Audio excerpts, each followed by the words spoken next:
Just a reminder, March 26th and 27th is our last event ever at Gulf Greyhound Park. I am excited to do that. I will see you guys there, and thank you to all these sponsors: BC Racing Coilovers, WhatMonstersDo.com, NK Wheels, Valino Tires, ECU Master, and KBD Body Kits. Hello everybody, I am here with Kevin Soucy from Turn 5 Fabrication, and we're gonna go look around his fabrication shop, talk about what tools he uses, what tools he doesn't use, show kind of how his whole place works, show how a fabrication shop operates, why you go to them instead of do everything at home. Some things make sense to do at home because you need to, but some things don't, such as if you're going to make a cage once in your car and it's never going to change after that, you probably want to take it to someone with like fantastic tools, knows what they're doing, is going to have really good fitment, as opposed to taking it and like doing it yourself. I guess that wouldn't be taking, but anyways, doing it yourself and doing a subpar job on something that you have to live with forever, which is, people always talk about like cages as safety. Well, a lot of the cage with safety is just fitment to keep it away from your head,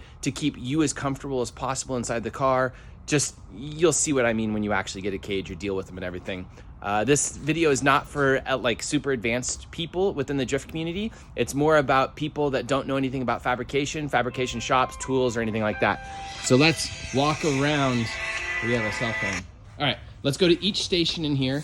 Kevin's gonna show us the stations, show us the tools. Kevin's gonna show us each station, each tool. Let's do this. What is this station? This is our main welding station. It's a 3/8 tabletop, 4x8 table that we weld all of our bash bars on. We weld our intercooler piping on, and whatever other parts that we have that we're doing at the time. Why do you need a gigantic welder? What's the point of such a large welder? I see so many of them around the shop.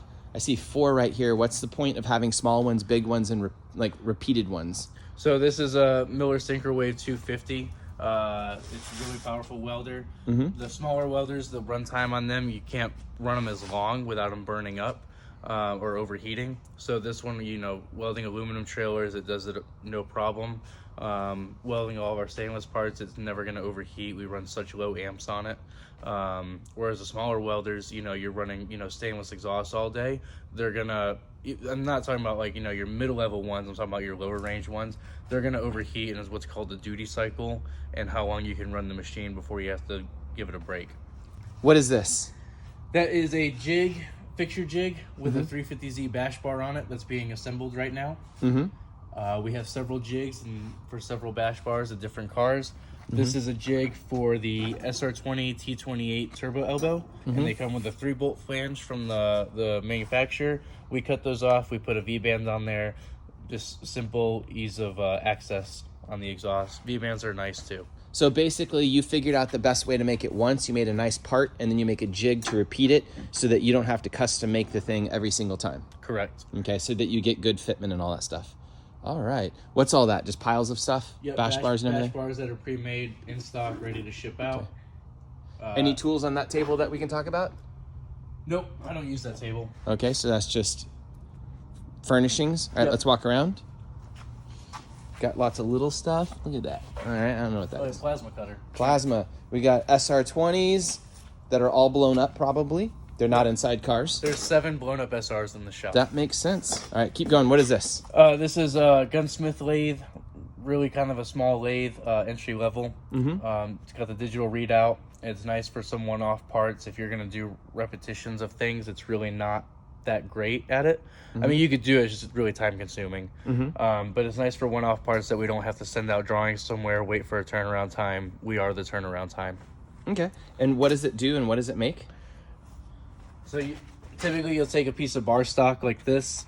This is Delrin. Stick it in the jaws, tighten it down. This is going to spin at whatever RPM that you set it to.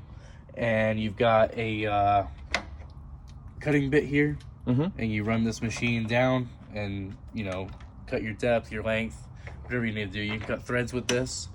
You can tap holes with it.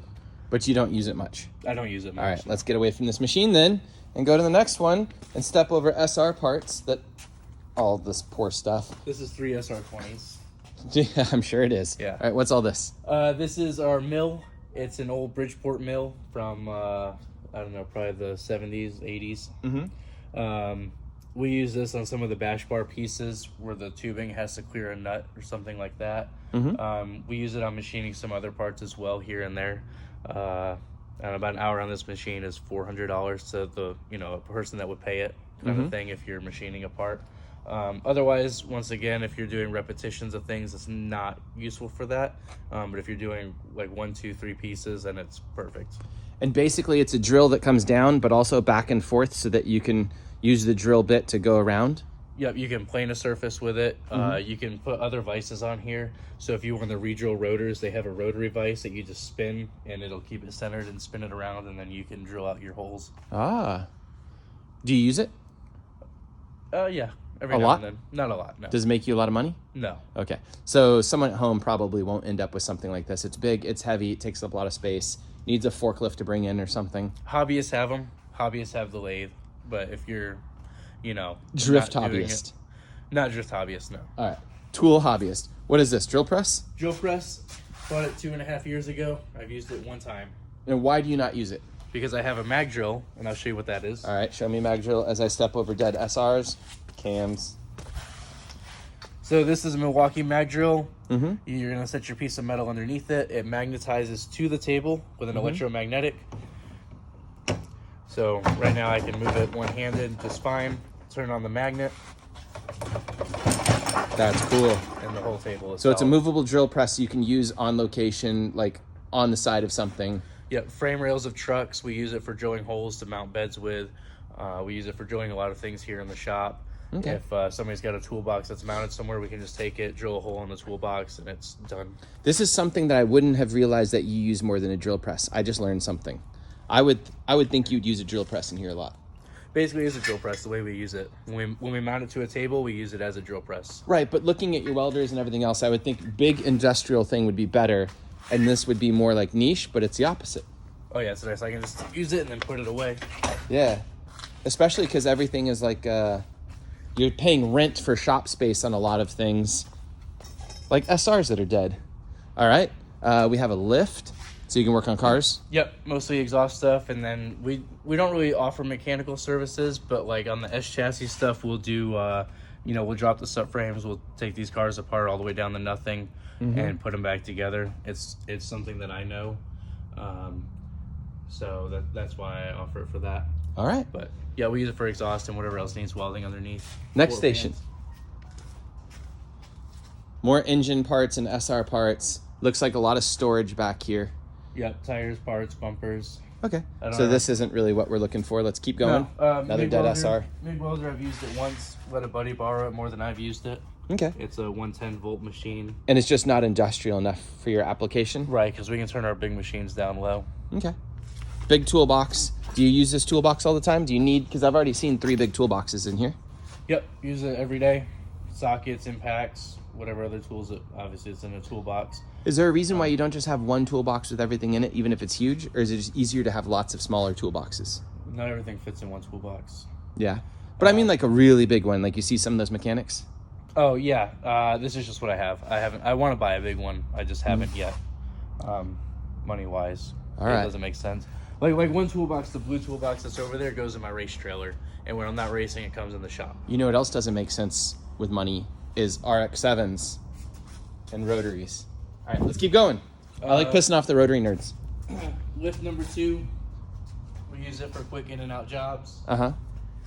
Let's see, we have a slip roller here. It's for putting a curve in the sheet metal, Okay. and you just spin the crank, roll it through. You can also do brake lines with it, straighten them up. They come in the big coil. You gotta straighten it somehow. Do you use it a lot? No, It looks rusty like it's never used. I used it yesterday, Okay. but I didn't use it for 2 months before that. And this? A stomp shear for sheet metal. Show us. Show us. So you put your piece of metal in there. You stomped and you sheared. It did exactly what it said. Do you use this a lot? Used to. I upgraded to a bigger shear. Okay. So some of these tools just aren't used because you have better versions of them. Yes. And why is this thing not a good version? Like it looks like it does big pieces and everything else. No, this is great, and it's fantastic, and it cuts super square. And the only reason why I kept it is because some things it's easier on because you can look over the blade and see what you're cutting exactly versus the big shear, which you can't. Okay. Cool. And All if right. the What are pow- these and things? If the power goes out. What are these? These are spot welders. They're Okay. very old machines. We use them on parts such as our fender brace, as opposed to welding with the TIG welder, just because it's super quick and easy to stick this in. So it's a time save? Show me how it works. Yep. So when it's all hooked, when everything's powered on, you stick the 2 pieces in here, press the pedal, this will come down, zap it, and then the arm lifts back up. You can change the voltage that it does. I mean, it's an old box too. Intron. Okay. Yeah. Why do you have 2 of them? Package deal. Okay. So it's just random. You don't actually need 2. No, but they made their money back. Hey, look, there's an SR20 head right there. Yep. There's a bunch of SR20s. Do you just kill these things, or they're that weak? Both. Valve cover. Valve cover. There's All right. boxes of 240 parts back. We're on a timer. Let's keep up. SR head. Well, that's your phone's fault on the timer. All right. I think we stayed half the time. Let's go around. I know. Let's keep going. Box and handbrake. This is an upgrade from the one that I had from Northern Tool. This was a good deal. I bought it, sold the other one for the same money that I had in this. Cool. So it didn't really cost me anything to upgrade. Do you use this thing a lot? Yes, we use this a lot. It's great for if you have floor plates or catch can box, and you want to just fold the edges over. So you fold edge, then you can fold that edge and this edge, and basically just make you with a box. Weird. I don't know what to say about this thing. I would never need to make a metal box. But it's super easy. You're gonna make a box? I'm not making a box. I'm just. That makes sense. Make a box. No, I'm joking. That'd probably take too much time. All right, metal cutter thing. Do you use that thing? Yeah. This thing gets used? Yep. Super easy to use this. Put your piece of metal in there. Pull down on this arm. Oh, that makes sense. What is that thing? Some kind of air hammer. You don't use it? Nope, never used it. We won't even show it then. How about this? This is a tubing roller. So it'll put an arch in tube. So like you see like those cages that have a nice roll in them. You see people's gates that have an arch in them. Oh, yeah. That's what. Where in the A-pillar, it has a big, long arch in some of those road racing cars? Yeah. Oh. Do you use it a lot for that? Yes. We use it on the Miata cages and on the main hoops just to get nice and tight to the hardtop mostly. What's the point of not using, or like using this for that and not for a whole cage? Could you build a whole cage out of it? Or would it just be ridiculous? Yeah, you wouldn't be able to get like a sharp enough bend. Okay, makes sense. So it just does big radius bends? Yes. That are smooth? Yes. Okay, and what is this? That is a 6x4 shear. So capable of cutting 6-foot wide pieces, 1/4-inch thick steel. I cut aluminum stainless with it too. Big 3-phase machine. Do you use it a lot? No, I don't. I bought it for a job and then ended up not getting it in time for the job, and I outbid the job somewhere else and got my piece sheared elsewhere. This looks ridiculously big. Let me show this. This just looks like big dick swinging thing. It's trying to buy a gigantic, heaviest tool possible that you don't even use. It's all there. That's heavier than a car. All right, what is this? That is a 70-ton hydraulic press brake made by Pacific. It's got an 8-foot bed on it. This is used for bending metal. So we can take a full 8-foot piece of metal, put it in there and bend the lip on it if we had to. Things such as a trough or like a chimney stack. We use it to bend all our floor plates on the roll cages. This looks overkill for floor plate roll cages. But it's a whole lot easier than that. Yeah, but it's huge. Are any of those parts ever just easier to send out and have somebody else do it that has this machine than have this giant machine, or no? No, because we can do it all here in-house. We don't have to wait on somebody else. Okay, makes sense. I was just curious. Yeah, I just tell people to. Do you have a piece of metal right here that it's done? Oh, God. Oh, yeah, there's one behind here. All right, what is it? It did this long thing? Yep. So we put that bend in the center, put these lips on the edge. This was a drain thing for a quick car. Okay. And we had 2 extra pieces that we bent. Look at his 240SX collection of stuff. Cool. All right, let's keep going. All right, this looks reminiscent of a bunch of other things you already have. What is this? This is a sheet metal brake as well. Could bend the same things that we bend on that as far as sheet metal goes. Obviously that one's gonna be a little bit easier because there's some things you can't put a whole 1/8-inch piece in here and bend it. It's not gonna do it. You can do a couple inch of 1/8-inch piece and it'll bend it just fine. I use this pretty often just because of the short lip on here. And if I'm doing a one-off bend on something, it's easier to put it on here than it is to set up a machine with a die. Is this a useful thing that you use all the time? I use it often enough that it's good to have, and I won't sell it. Okay. Do you have a piece that it's done lying around right here? I could do a piece. Let's see.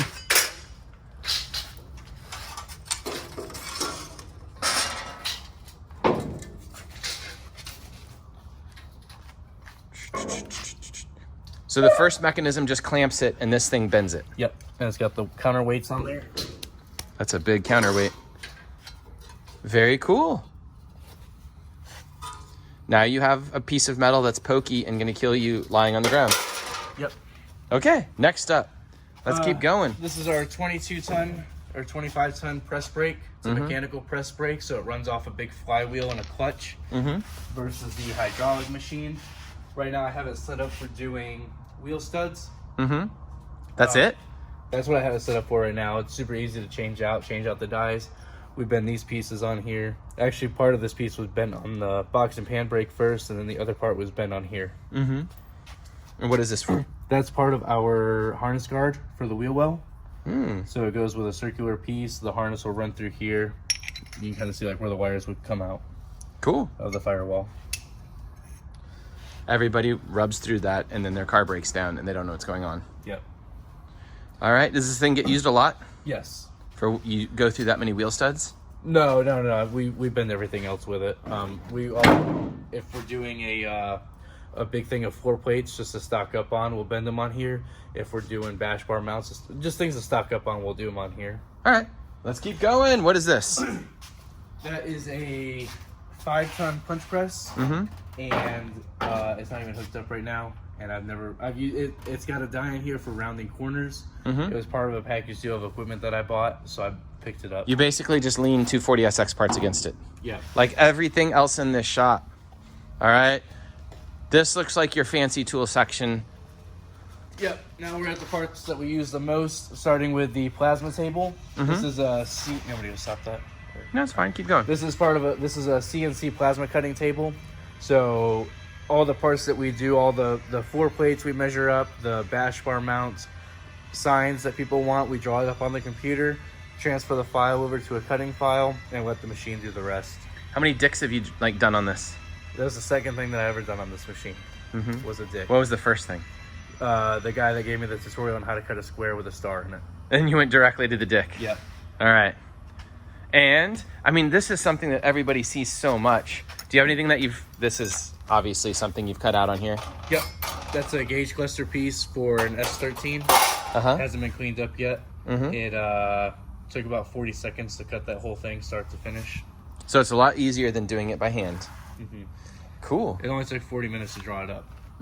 So 40 minutes to 40 seconds. But then you can do 100 of them at 40 seconds each. Yeah. And big sheets. So bash bar mounts, I used to draw them by hand. I had a cardboard template, and I would trace it out on a sheet of steel, and I'd draw it by hand, and I would cut it by hand. And now I just lay it all out on the computer, start the cut process, and walk away.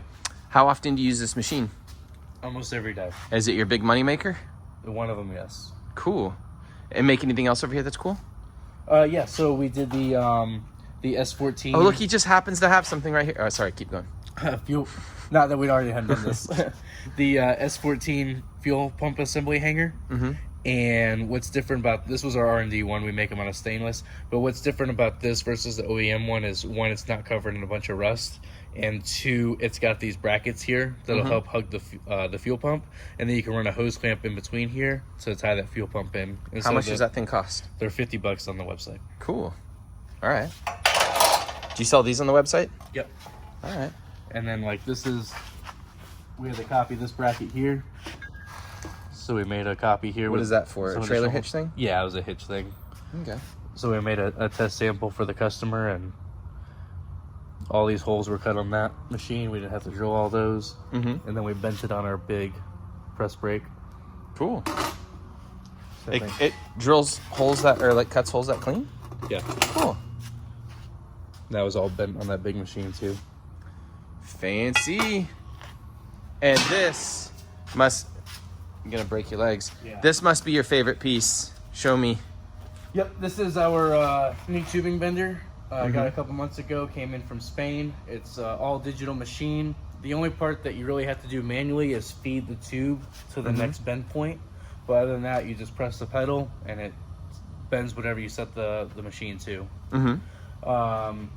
This has got a cool indexer on here, which unlike your other machines that bend horizontal, the tube, you have to try to hold it up, make sure it's level. You can lock the tube in the jaws here and keep feeding it all the way down this 10-foot table. And it's not going to twist on you. And then if you need to put a twist in it, like a pillar has a slight rotation in it, you do your first bend, slide it down to your next bend, and then you can rotate it to whatever you need to. You can hear it click in. It's a 30-degree mark. So it just feeds a piece of tube through here and makes the bend right here? Yeah. Fancy. And then the bend comes through and bends, and then it could twist with that guy. Neat. So we've got a bunch of programs in here already. 350Z, A-pillar, main hoop, bash bars, C5 stuff, IS stuff. This looks like it would save a ton of time from laying it out on the ground and having all your measurements on the ground and like laying your pipe on there. Is that how you used to do it? No, I always did it a different way than what the traditional way of making a hoop was.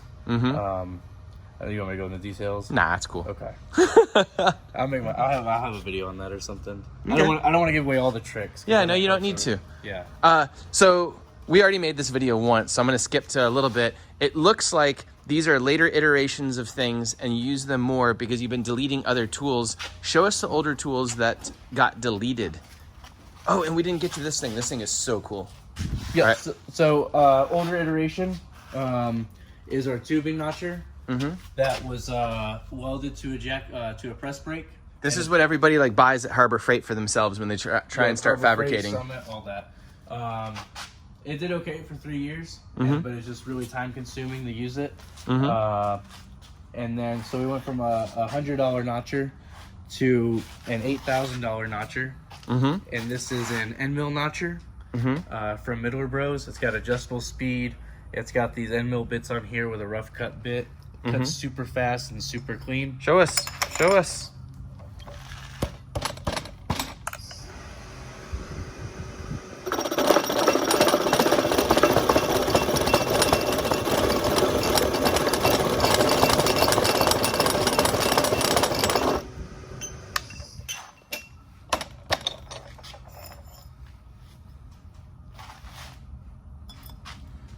That is so cool.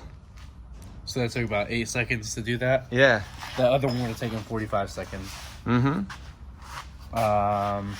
Old tubing bender. It's an air over hydraulic unit. Bends up to 90 degrees only, and takes forever to bend something because if you ever use aero hydraulics, like and it slowly goes. We used both of those for 3 years, and then we finally upgraded to the new tubing bender, which saves a ton of time. Do you still use this thing because it's more simplistic than the big boy? I use it if I'm in a hurry and I haven't done my measurements for that machine and cross-transferred everything over. But otherwise, I mostly just use that machine. Okay. What else is there? Anything else? There's some cutters. Everybody's seen cutters. You want to show us? Yeah, Evolution metal cutting saw. It's got a really aggressive blade on there. Do you use that more than the other saw over there? Which saw do you like more? Or are they just for specific tasks? Specific tasks. Okay. So this is for all our tubing, our square tubing, round stock, everything like that. The chop saw, it's an abrasive chop saw. It's messy. We all know all the dust with it. I use it for aluminum tubing. I use it for stainless tubing, especially the bends like this. That if you need a cut on the bend, you're not gonna be able to clamp this in there very well because it'll have play. So you can actually hold it with your hand, and I don't want to say it's a smooth blade, but it doesn't have teeth. That's not gonna rip it out of your hand. And then we just clean them up on a belt sander. How much for the 240SX doors? They're not for sale. This is hard to get. Yeah. All right. I think we have looked at all your tools, haven't we? Besides your tire machine and your balancer, but no one needs to know about those. And then, is that it? I was going to go look at that in a second, but is that, how much you use your torch? Quite a bit, actually. A lot? Yeah, for heating up a bunch of stuff. That is the a difference huge bottle. between that and like a handheld plasma cutter is this doesn't really need to have a good proper ground. We can sit there and cut through whatever we need to. Where the plasma cutter, it's hard if you've already cut something, it's going to be dirty, not have a good ground. Did this cage come off of that machine? Yes. And is it a cage that customers can buy? Yes. Is it a customer cage that you want them to buy? Like, is it too different or complicated, or is it your standard thing? No, that's an over and above cage. Because it looks like it has a few extra bars. All right, do you mind if I show the people up close? Yeah. Are you embarrassed of this work, or is it no, good? it's solid. I had one of my guys weld it. So. All right, one of your guys, you don't even do the work? I do. All right. But you didn't weld it. All right, and is this, whose car is this? This is mine. Your car. All right, guys. Is that acceptable?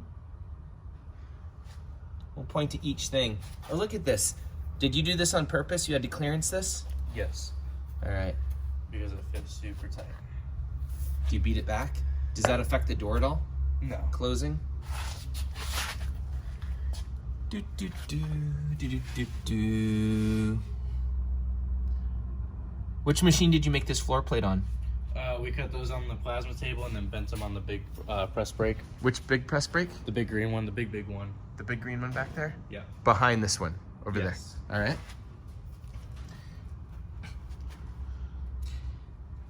Do you think this cage is significantly better than yours from 2 years ago? Absolutely. Absolutely. The main hoop is the exact same main hoop, but the way that everything fits is a little bit tighter. Is this a mistake getting it this close to the roof, or do you want it to do that? I wanted to do that. And why is that? More headroom.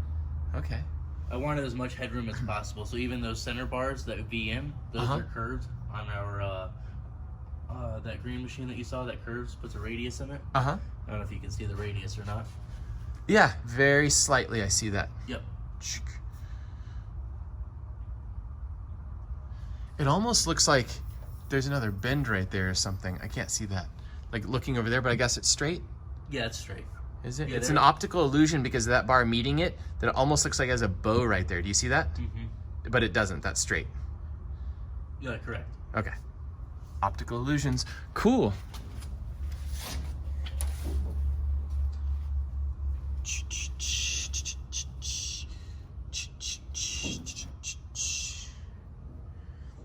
A lot of extra stuff back here.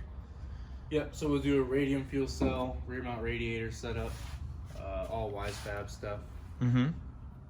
Well, I'm mostly just like, all that would be custom one-off stuff because you're not going to. Oh, right. Yeah, right. I'm showing off whether or not your cage is a ding-dong cage or not.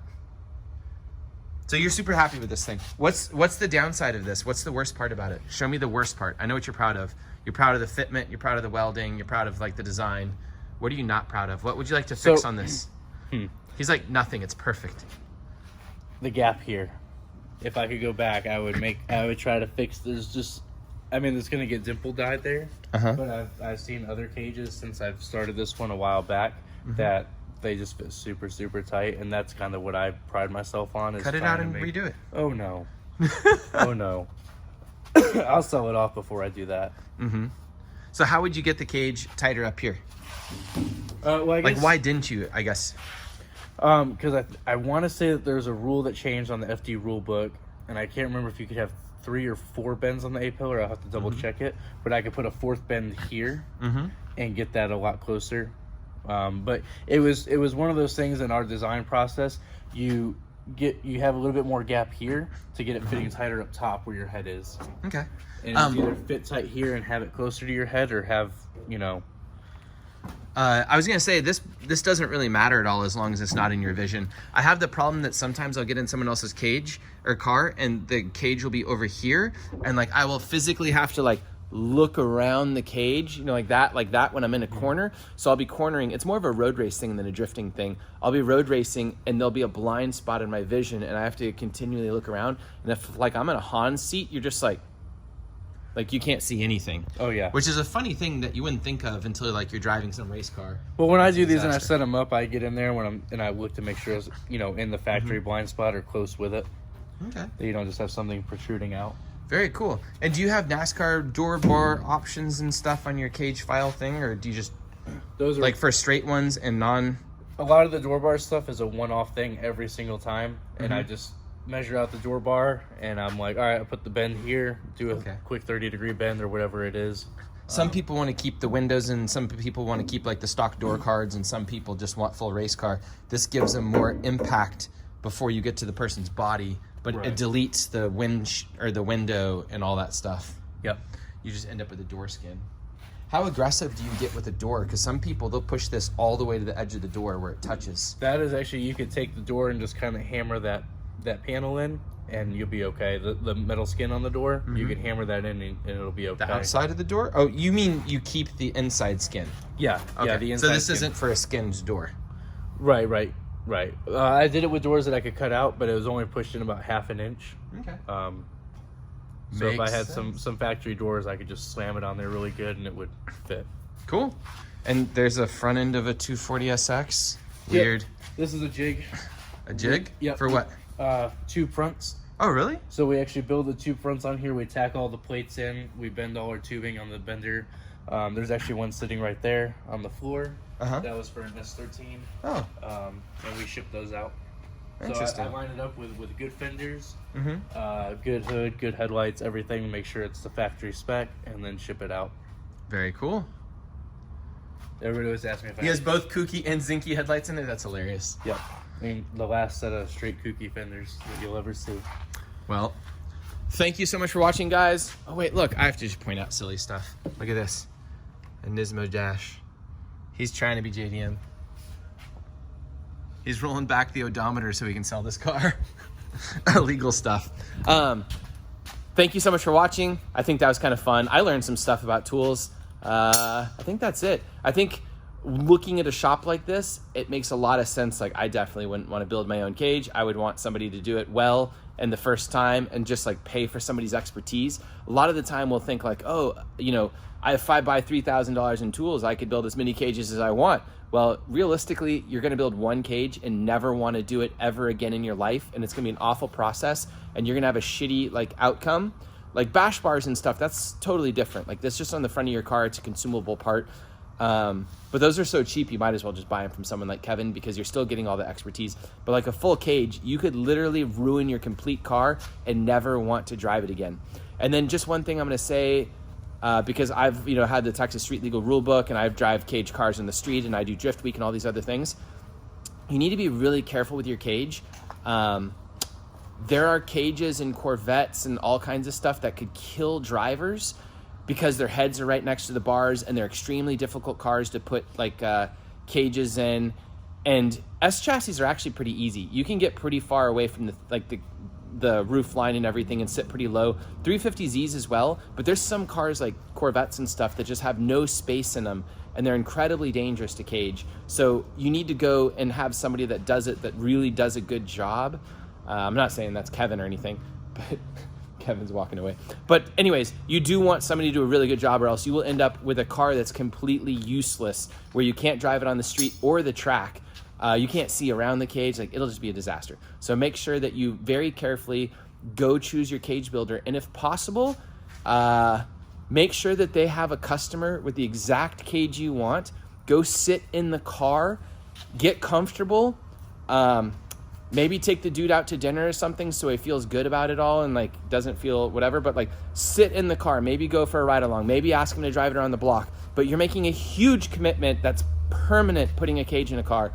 And you want to be comfortable, and you want to have all that stuff work, and you want to know what that cage will look like in advance. So if it's a 240SX, you could just roll over here, sit in this car, have him put a seat in it, do something like that, feel everything out, and if you need any adjustments, you could very carefully make them. But if you just take your car to a random person or something like that, and you just trust them, it is going to be a disaster. You cannot just trust somebody with a cage. You really need to make sure that you like sample their product first, sit in it, know what's going on, and that's it. Thank you so much. Bye.